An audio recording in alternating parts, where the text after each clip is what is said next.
कराची में Namvar Hollywood star Tom cruise की film top gun Maverick की रंगारंग तकरीब रनुमाई हुई, जिसमें फिल्मी सितारों समेत मुख्तलिफ शोबा हाई जिंदगी के अफराद ने शिरकत की। इस हवाले से शुरा का कहना था कि वो बचपन की यादों को ताज़ा करने और फिल्म से लुत्फ अंदोज होने के लिए शरीक हुए हैं। 20-25 साल पहले एक फिल्म आई थी जो हमने अपनी लड़कपन में देखी थी और उसकी यादें अभी तक बाकी हैं और वो उसी लड़कपन को दोबारा जिंदा करने के लिए जमा हुए और आज रिलीज हो रही है। आज इसका प्रीमियर है और आप लोग भी देखें और माजी, हाल और मुस्तकबिल को एंजॉय करें और देखें क्या होती है ट्रांजैक्शन एक्टर की, प्रोजेक्ट की, काम की क्या ट्रांजैक्शन होती है। टॉप गन देखेंगे तो आप लोग एंजॉय करेंगे। मुद्दाओं को सन 1986 की कामयाब तरीन फिल्म टॉप गन की सीक्वल टॉप गन मैवरिक का बेसब्री से इंतजार था, लेकिन कोरोना वायरस की वबा के फैलने की वजह से इसकी तारीख मुलतवी कर दी गई थी। इस फिल्म की खास बात यह है कि अदाकारों की फिल्म अक्सबंदी से कबल सख्त मशकें कराई गई, जिसके बाद इस फिल्म को फिल्माया गया।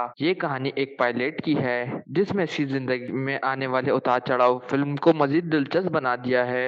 इस मूवी की खास बात ये है, जो सबको पता है अब ये, कि ये एक रियल टाइम रियल फ्लाइंग है इसके अंदर। हाँ। और जितने भी एक्टर्स हैं they went through a very rigorous training. हाँ। तो ये देखने का मजा आएगा आपको कि असल में होता क्या है। शुरा ने तवक्को जाहिर की है कि वो बचपन में देखी गई फिल्म का सीक्वल इससे भी ज्यादा कमाल का होगा, जिसका उनको बेसब्री से इंतजार था।